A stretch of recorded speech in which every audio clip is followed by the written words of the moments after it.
একদল প্রতারক প্রতারণার মাধ্যমে আপনার অবোধ সন্তানদেরকে বুলেটের সামনে এগিয়ে দিয়ে পেছন থেকে গুলি করে মাথায় গুলি করে তাদেরকে মেরে লাশ ফেলে দিয়ে জনগণকে খেপিয়ে ক্ষমতা দখল করেছে। গত জুলাই আগস্টে এসে এই ষড়যন্ত্রের চরম একটা রূপ আমরা প্রত্যক্ষ করলাম।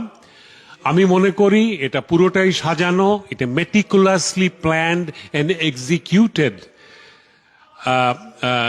অপারেশন।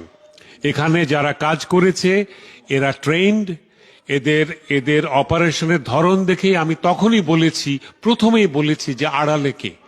কারণ সাধারণ ছাত্ররা কখনোই জানে না কি করে এই একের পর এক স্থাপনা পুড়িয়ে দিতে হয়, ভেঙে ফেলতে হয়, বিস্ফোরক ব্যবহার করে সবকিছু জ্বালিয়ে পুড়িয়ে দিতে হয়, ওরা এগুলো জানে না। বড়জোর পুলিশের দিকে ইট পাটকেল ছুটতে জানে, এর বেশি কিছু নয়। তাহলে এগুলো কারা করলো? আড়ালে যারা ছিল। কারা আড়ালে ছিল? এখন যারা ক্ষমতা দখল করেছে।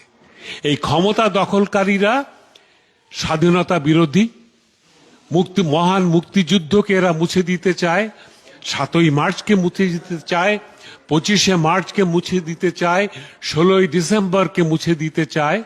আমাদের পুরো স্বাধীনতা এবং 30 লক্ষ শহীদের যে ত্যাগ, যে বেদনা, যে ক্রন্দন, যে কান্না, যে ইতিহাস আমাদের রয়েছে, এই মহান মুক্তিযুদ্ধের সবকিছু তারা মুছে দিতে চায়। কারণ এটা তাদের এজেন্ডা। কেন এজেন্ডা? কারণ যারা 71-এ হেরে গিয়েছিল তারা তাদের পরাজয়ের গ্লানি মুছে ফেলার জন্য গত 50 বছর ধরে এরা ষড়যন্ত্র করছে, এবং প্রতি পদে পদে এইসব ষড়যন্ত্রের ফলশ্রুতি আমরা দেখতে পাচ্ছি। আজকে জেডাই খান পান্না মুক্তিযুদ্ধের পক্ষে কথা বলেছেন বলে এই বৃদ্ধ মুক্তিযোদ্ধাকে অপদস্থ করা হচ্ছে। বাংলাদেশের মুক্তিযুদ্ধের সপক্ষে যত বুদ্ধিজীবী আছেন, এমনকি ডক্টর জাফর ইকবালকেও গ্রেপ্তারি পরোয়ানা জারি করা হয়েছে, জানি না গ্রেপ্তার হয়েছেন কিনা। তো এই সব কিছুই কিন্তু একই ফলশ্রুতি। এগুলোর জন্য কোনো নতুন প্রশ্ন উত্তর খোঁজার দরকার নেই। এটাই ঘটার কথা। কারণ যারা ক্ষমতা দখল করেছে এরা আসলে প্রতারণার ভেতর দিয়ে ক্ষমতা এসছে। এরা ছাত্র জনতার সংগ্রাম নয়, এটা প্রতারকদের ক্ষমতা দখল করার, লাশ ফেলে দেশের জনগণকে খেপিয়ে তুলে ক্ষমতা দখল করার একটা অপচেষ্টা। দেশের বিরুদ্ধে একটা ষড়যন্ত্র চলছে, অনেক আগে থেকেই চলছে। মহান মুক্তিযুদ্ধ,